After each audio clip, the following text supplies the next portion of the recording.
Hey guys, y'all know what time it is, okay? It's time for them Housewives of Atlanta review, okay? Alright, so here we go. Starts out, Marlo shows up at Nene's, her boutique, swag boutique or whatever. And so they're up there talking or whatever. And Nene shows Marlo a note from Cynthia. The note was basically, I think it was some wine Cynthia sent.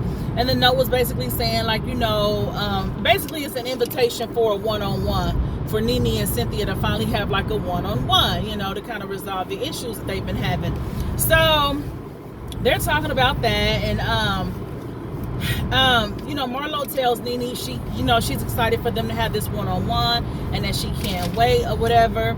So I'm sorry, y'all. I'm trying to get myself out of hair. So anyway. So she was like, I'm excited for you guys to have this one-on-one finally, whatever. And so Nene also mentions that she also wants to do a brunch, just to kind of bring the sisterhood together, you know what I'm saying? Because, she's trying to be all about sisterhood or whatever. So she tells Marlo about the leopard lunch that she wants to have and stuff. And, they kind of talk about that or whatever. And so then Cynthia goes to visit Kenya, and she goes to visit Kenya, and I like when she came in and she was like, Kenya was like, you look cute or whatever, and Cynthia was like, well, I always try to look pretty in case I might have to read a bitch. That was the perfect thing to say to Kenya, especially since, that's what Kenya said to Tanya. And also because because Cynthia came over there not really knowing what the fuck, how this conversation was going to go between her and Kenya, because, Cynthia was, kind of still salty at the fact that, she felt like Kenya threw her under the bus when her and Tanya got into it last week. And, Kenya was like, you brought the cookie lady to the event to spite Tanya, basically. And Cynthia just didn't like that. She wasn't here for that. She like, wait a minute, bitch. Don't be throwing me in you and Tanya's fight or whatever. Don't be throwing me under the bus just to throw me in you and Tanya's fight. So Cynthia expressed to Kenya, like, I didn't like that. You see how she had baby Brooklyn in her arms, Cynthia, and as she was talking, little Brooklyn kept looking back at her. She kept looking right at Cynthia while she was talking. I thought that was so cute. I'm so corny when it comes to kids. The little things they do, I'd be like, oh my God, that's so cute. But anyway, and baby Brooklyn looking just like her daddy, honey, looking just like her daddy, Mr. Daly. But anyway, so she was like, I didn't like that, Kenya, for real. You was not cool for that, because Cynthia said she had to put Kenya on ice for about a week because she wasn't feeling that shit. So Kenya was like, well, I didn't like the fact that you had a sidebar conversation with Tanya, and you didn't even tell me about it. You had a sidebar conversation with Tanya, telling her about the cookie lady, whatever. And I'm thinking like, okay, so Kenya, did you just not like the fact that you felt like you had some ammunition against the cookie lady? No. You had some ammunition against Tanya, which was the cookie lady was supposed to be your ammunition. And did Kenya somehow feel like Cynthia kind of ruined that, like in a way, like she kind of, by giving Tanya the heads up a little bit, like, you know what I'm saying? So anyway, excuse me. So Cynthia was like, Kenya was like, well, I didn't like that you told her about that, whatever.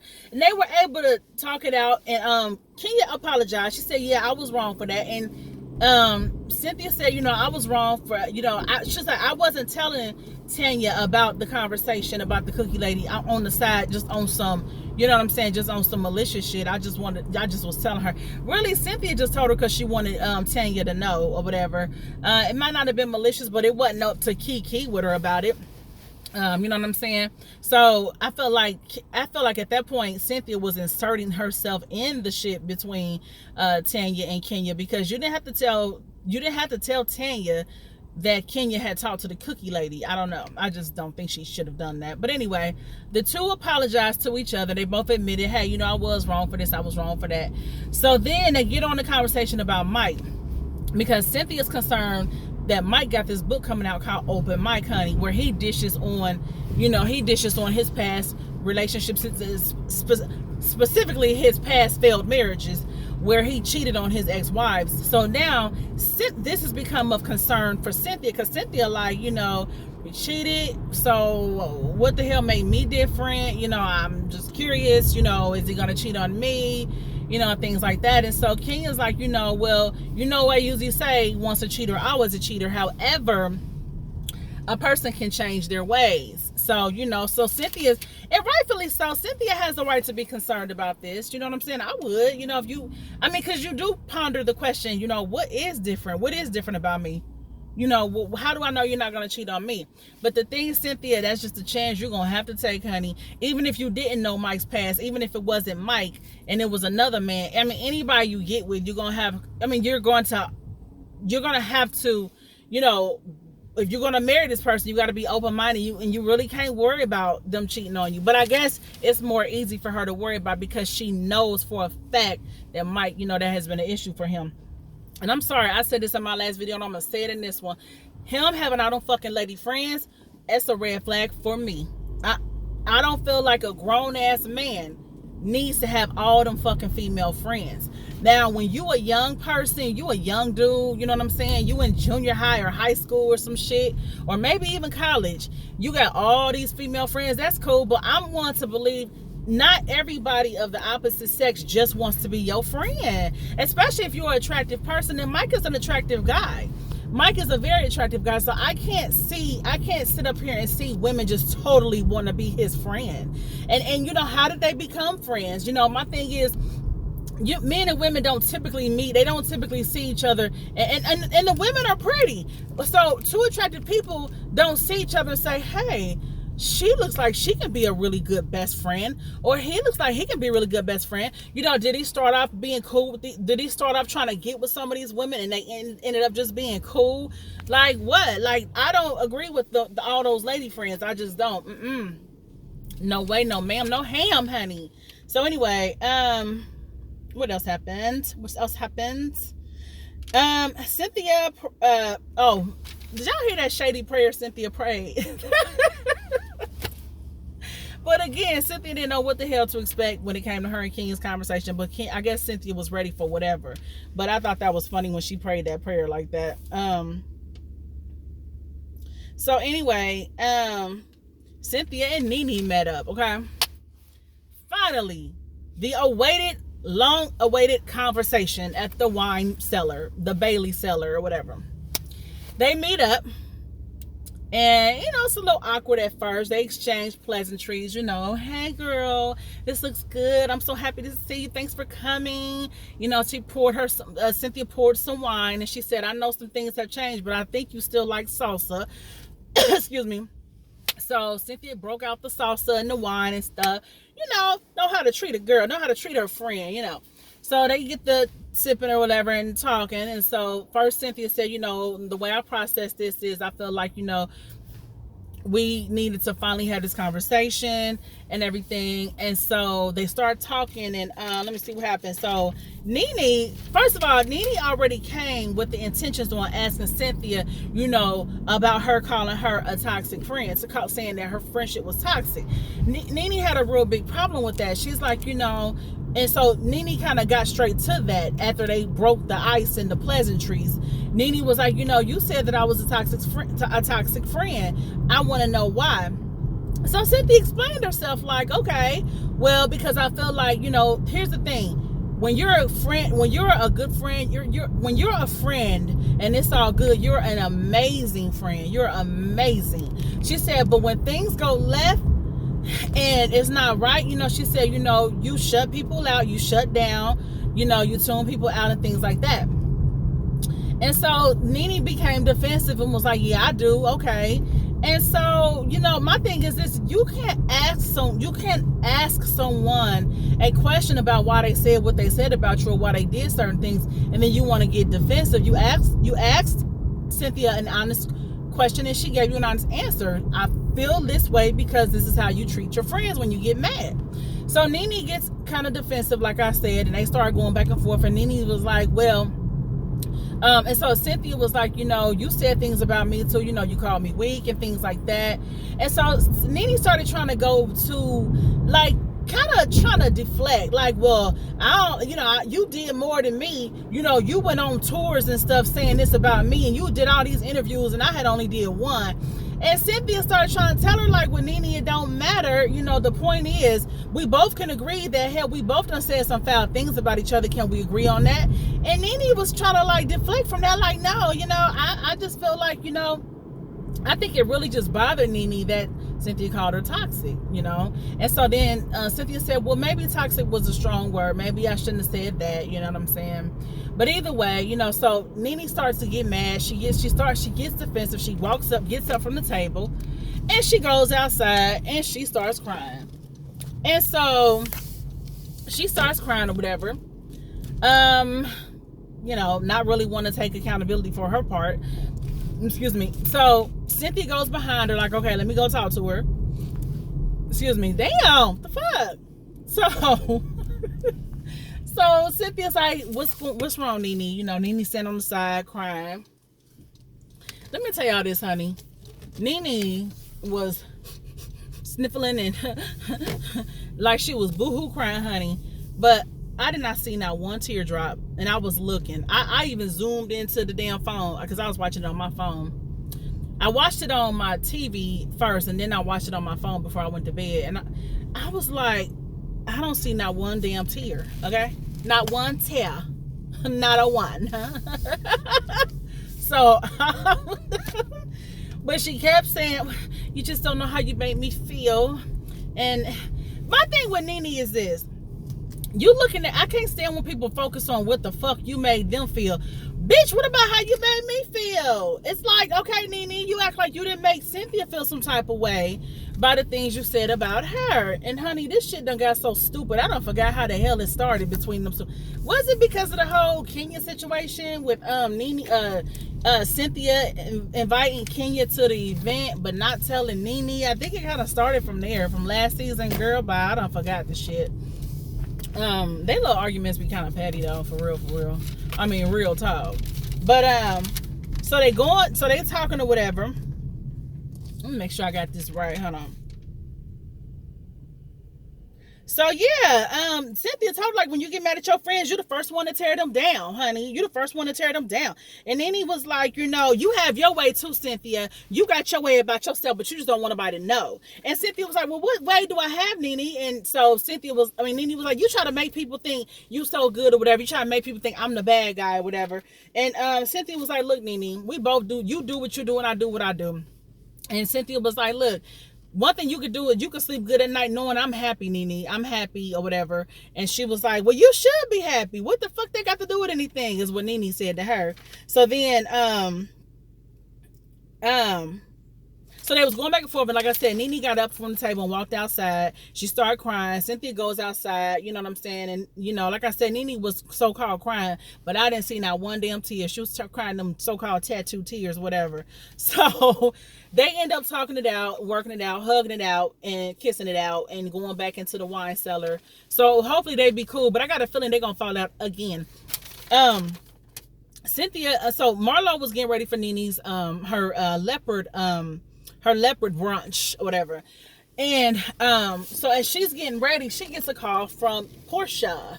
So Nene's Portia's like, so Marlo's like, I'm getting ready to go to Nene's brunch or whatever. And so Portia's like, I ain't going. You know I ain't going. Because Portia didn't like the invite. She didn't like what was said in the invite. She didn't like Nene's tone in the invite. And she didn't like Nene's choice of words in the invite. She felt like Nene was being aggressive and just trying to comfort her in the invites, instead of it being a, you know, nice, you know, generic invite. She felt like Nene was trying to comfort her or whatever. So Portia wasn't feeling it. She said she wasn't going. So Cynthia and Eva, they're on their way to the brunch, and you know they're talking or whatever. Eva as low-key having contractions, but she wasn't saying shit. But they're talking, and she's telling Eva, like, you know, Eva's telling Cynthia. No, I'm sorry. Cynthia's telling Eva about the conversation with her. No, damn, my ass getting off track. Cynthia's telling Eva about the conversation between her and Nene. Like, you know, this is how it went. You know, we're in a place where, you know, I'm gonna come and kiki with her. I'm gonna come to her brunch and I'm gonna try to have a good time. But we, you know, we gonna be, basically they gonna be cordial, but they still gonna be cool, whatever. So, you know, Cynthia, Eva's like, oh, okay. So they finally get to the place where the brunch is being held at. And so Eva, her contractions are starting to kick in even more, you know. And so she gets out the car But Eva really wanted to go to she really wanted to go to the brunch. So she was trying to hold off on the contractions. Girl, I don't know why she thought she could do that. So she gets in there, her contractions get worse. She sits down. Cynthia's like, well, what's wrong? What's wrong? And she was like, I'm having contractions. So Cynthia and Candy, they call Dr. Who was it? Dr. Jackie. Jackie says, get your ass to the hospital, basically. So Eva's like, I don't want to go to the hospital, but at this point, the bitch, you ain't got no choice because the baby about to come. So they do that. So then Cynthia volunteers to take Eva to the hospital. And I mean, I thought that was nice, but I have a feeling that Cynthia and Nene are going to fall out again, and it's going to have something to do with Eva. I don't know what it is. I just noticed the loyalty that Cynthia is trying to show Eva. I don't know, something about it. I mean, I'm not trying to say that there was anything wrong with her opting to take Eva to the hospital. I don't know, but it just, I mean, I don't know. It just, something about it. I don't know. And so, they take her to the hospital. So at the table, there's Nene's 2.5 hours late for her own damn brunch. It's just Candy and Tanya. Kenya shows up. Okay, she shows the fuck up. She comes and hugs Candy. She barely gives Tanya a hello. She's just like, oh, good to see you. Okay. So then, she sit there for like 5 minutes. When she realizes Nene ain't there, Nene ain't showing up no time soon. Kenya's like, okay, well, I gotta go. I'm not about to sit here and wait around. And Candy's like, you're not gonna stay at least for 5 more minutes? And she's like, I got to go. You know what I'm saying? So she leaves. So then, like I said, about 25 minutes later, Nene walks in or whatever. So Nene walks in and Candy's like, it's only 3 of us here. And then Nene's like, no, nuh-uh, you see all my friends. And next thing you know, they show all these women that look like Nene paid them to be at this damn brunch or something. People looking like, where the hell these women come from? But according to Nene, she's been having this brunch. She just never invited the other girls. These are just her girls she always been doing it with. I don't know if I believe that. That shit didn't look right. Them girls like they really do her. I don't know. But so they continued to party, which I was glad because I was starting to think, damn, ain't nobody gonna show up to Nene's event. So Candy had to tell Nene what was going on with everybody. She like, Kenya came, but she only stayed for about 7 minutes because she didn't want to wait. Cynthia and Eva came, but honey, Eva started going into labor, honey, so we couldn't wait on that. I mean, no. Eva started going into labor, so Cynthia took her to the hospital, so Nene was cool with the fact that at least Cynthia came, you know what I mean? So, then Portia walks in, okay?